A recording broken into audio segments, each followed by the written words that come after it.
Europe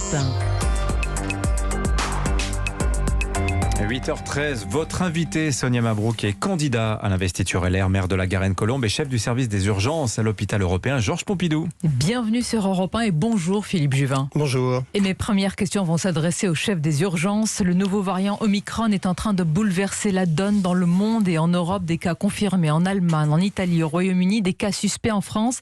Il faut s'inquiéter ? Il y a des éléments d'inquiétude qui sont les suivants. C'est que d'abord, au plan pratique, on ne sait pas si le variant est résistant au vaccin, on ne sait pas s'il est plus agressif, on ne sait pas s'il est plus transmissible. Toutefois, il y a des arguments pour penser qu'il est un peu tout ça. En particulier, c'est le variant qui a le plus été modifié par rapport à la forme naturelle depuis l'apparition de l'épidémie. Il y a une trentaine de modifications de sa structure. 30 modifications, c'est considérable. Il y a un papier qui avait été publié dans le journal américain Nature, en septembre, qui travaillait sur un variant synthétique avec 20 modifications. Là, je vous rappelle qu'on en a 30. Et sur les 20 modifications, on s'apercevait que le variant était en fait devenu résistant au vaccin. Donc notre inquiétude, c'est la résistance au vaccin.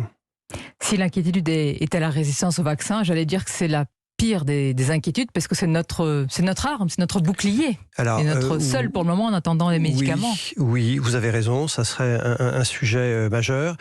Ça sera probablement pas, si c'est le cas, en tout cas on l'espère, une résistance totale au vaccin. Et donc c'est pour ça qu'il faut prendre le temps qui nous est donné par les circonstances pour accélérer la vaccination de 3e dose.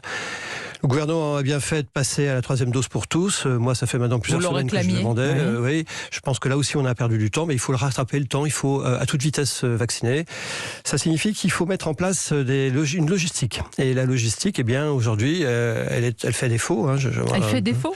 Je vais vous donner un exemple vécu. Je suis maire d'une commune de 30 000 habitants près de Paris. J'avais un centre de vaccination qui a été fermé au mois d'août parce qu'il n'y avait pas de clients. Voilà, on y arrivait sans mon centre. Aujourd'hui, je demande depuis le 1er septembre à le rouvrir et eh bien, il n'est pas rouvert par l'État qui considère que ce n'est pas encore nécessaire. Alors peut-être que les choses vont changer dans les jours qui viennent. Il faut vraiment, si vous voulez, désormais ne plus se permettre de perdre du temps comme on en a beaucoup perdu, et puis il faut apprendre de nos erreurs. Alors comment anticiper, Philippe Juvin ? Parce que là, on voit par exemple le Japon ferme dès ce matin ses frontières, idem pour Israël. Comment anticiper ? Là, est-ce qu'il y a une mesure à prendre pour se prémunir et ne pas se retrouver dans la même situation qu'il y a quelques mois ? Il n'y en a pas qu'une, il y en a une série. Premièrement, il faut gagner du temps.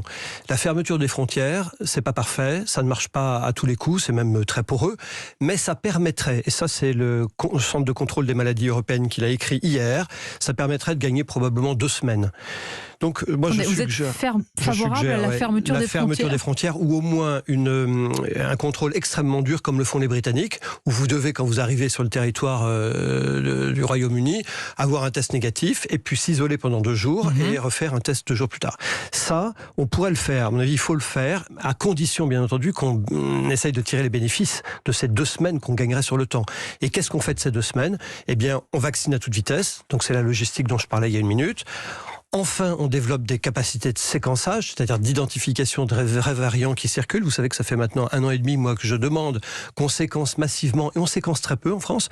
Mais très peu, là, pour les cas suspects, bon, ils sont quand même, c'est une dizaine en train de le faire. Non, mais oui, on le fait secondairement, mais je vais vous donner les chiffres, vous pouvez les vérifier sur une base de données qui s'appelle GISAID, G-I-S-A-I-D, qui donne tous les séquençages pays par pays. En France, nous séquençons 0,9%. 0,9%, alors qu'au Danemark, je crois qu'ils doivent être à 20 et au Royaume-Uni 10%. Pourquoi ? Parce qu'on imagine quand même que le gouvernement veut tout faire pour évidemment nous prémunir le pays, ne pas que l'économie retombe dans un cycle infernal. Donc pourquoi ne pas opter pour cela ? Moi, je n'ai aucun doute sur le fait que le gouvernement veuille bien faire. Le problème, c'est que je juge sur les faits et les résultats, et je vous dis qu'il n'y arrive pas, puisque 1 an et demi plus tard, on ne séquence que 0,9% des prélèvements, là où les Britanniques en séquencent dans les 4 dernières semaines 10%. Et puis le tester, tracer, isoler, il faut le mettre en œuvre. On dit sans arrêt qu'on va le faire. Dans les écoles, il faut aussi avoir une autre attitude.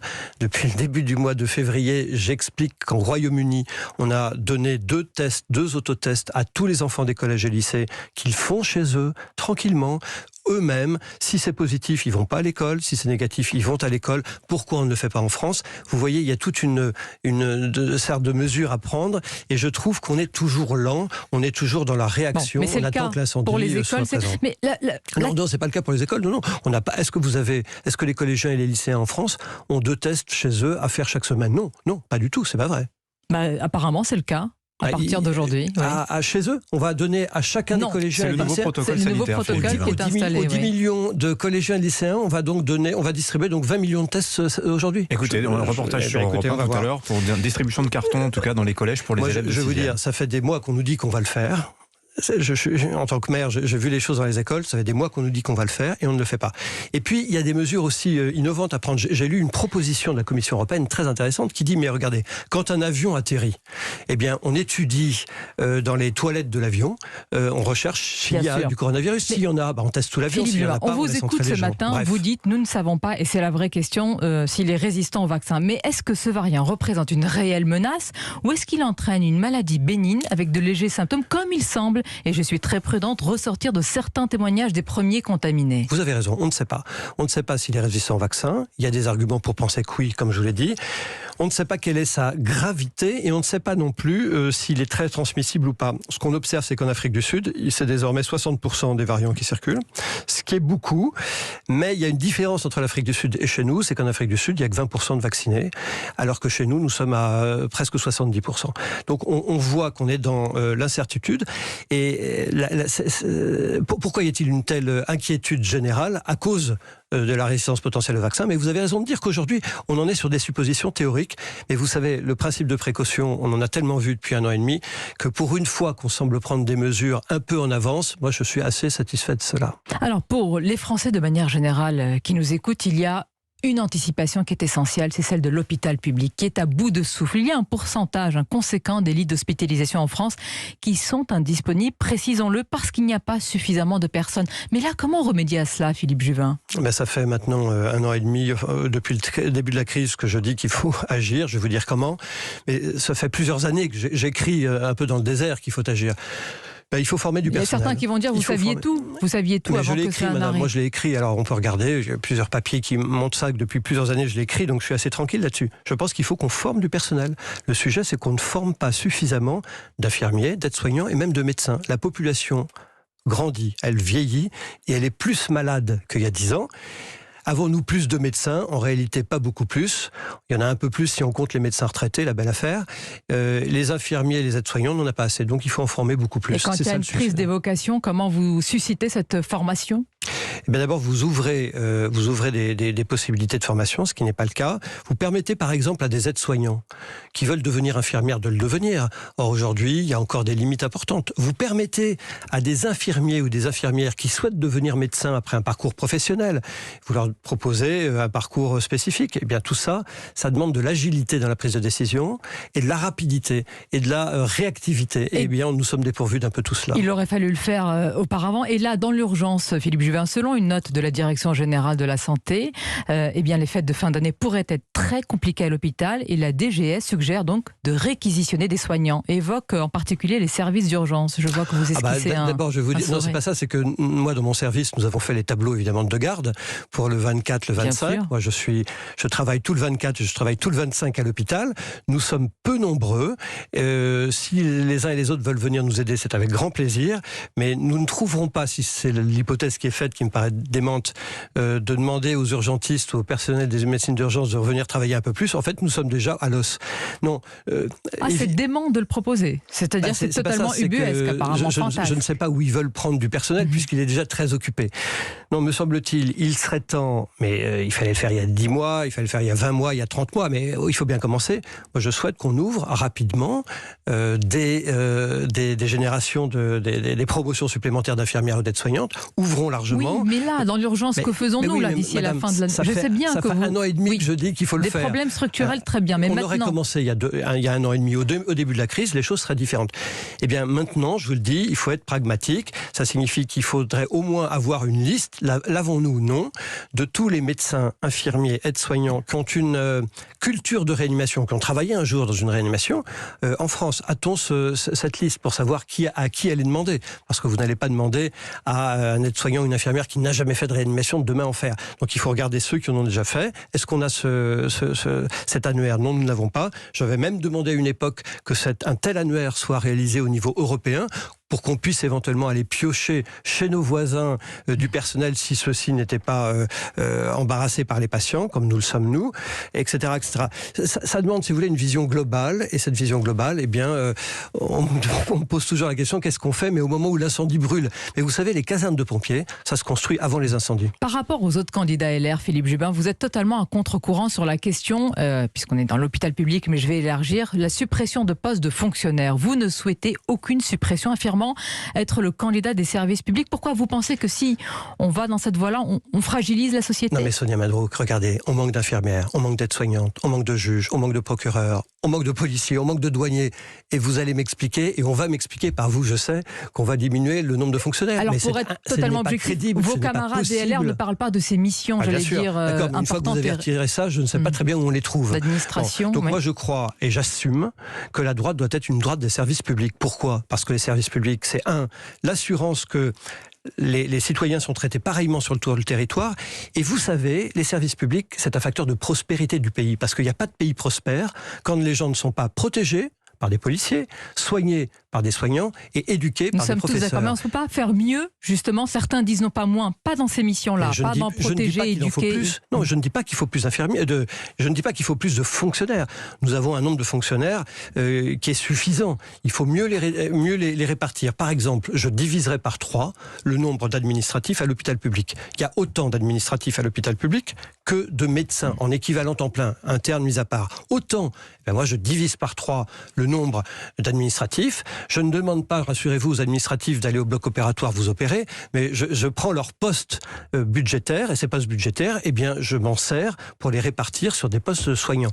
Bref, à masse constante de fonctionnaires, je redistribue l'équivalent de 200 000 postes dans les 3 fonctions publiques, surtout les 2, hors la territoriale qui pose un problème particulier, pour faire en sorte d'avoir plus de fonctionnaires au contact des Français, au contact des patients à l'hôpital, des personnes âgées dans les EHPAD ou au contact des justiciables, par exemple de la police. Des services publics. On va continuer à égrener vos propositions, Philippe Jubin, tout à l'heure, puisque vous êtes l'invité de ce format présidentiel avec Dimitri Pavlenko et Mathieu Bocoté.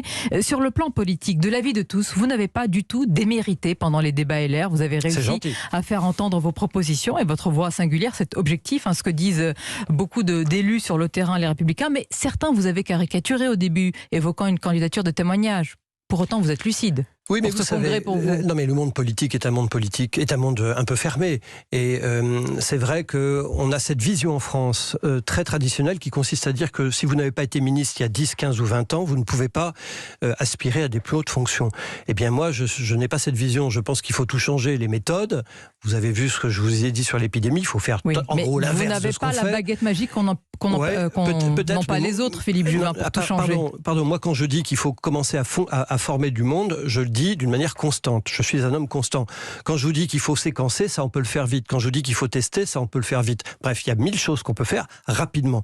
Et puis, je pense que les parcours sont tous des parcours monochromes en politique. Tout le monde a fait à peu près le même parcours. C'est gentil pour vos amis les Républicains. Les parcours peuvent être monochromes et intéressants, évidemment. Oui. Mais je crois qu'il est temps d'aller voir des parcours différents. Moi, je fais partie de ces parcours différents. C'est vrai que vous avez un parcours différent, mais pour autant, ce n'est pas vous faire offense que de dire que vous n'êtes pas le vote utile de la droite pour qu'elle ait une chance de se qualifier au second tour. Ah bah écoutez, tout dépend. Non mais tout dépend de savoir ce qu'on veut.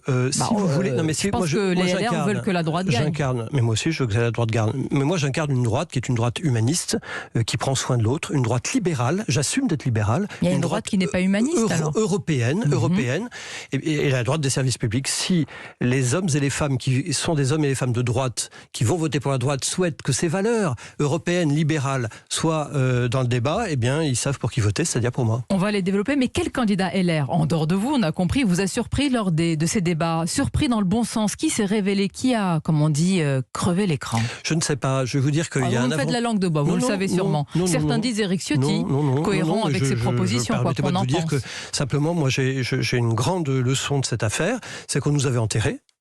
Or, nous avons un débat qui est vif, qui est différent. Il y a des grandes différences entre nous, donc il y a de la richesse.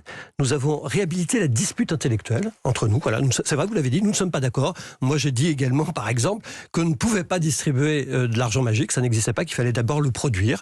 C'est quelque chose qui n'est pas inintéressant, je crois, dans le débat public, de dire les choses telles qu'elles sont. J'ai dit que l'immigration, eh bien, c'était évidemment, il fallait des règles chez nous qui soient strictes, mais qu'on ne réglerait pas la question de l'immigration si on ne traitait pas à la racine, par exemple, la question démographique et de développement de l'Afrique. Eh bien, justement, on va continuer à en parler. Ça se dit. Et vous dites que l'immigration ne doit pas être une obsession, et un sondage que nous avens révélé, c'est une information européenne, le baromètre ni une obsession, ni un droit. Que la priorité, c'est le pouvoir d'achat. On va continuer à en parler avec Dimitri et Mathieu Bock-Côté. Restez avec nous, Philippe Juvin et nos auditeurs. A tout de suite, Philippe Juvin, Sonia Mabrouk.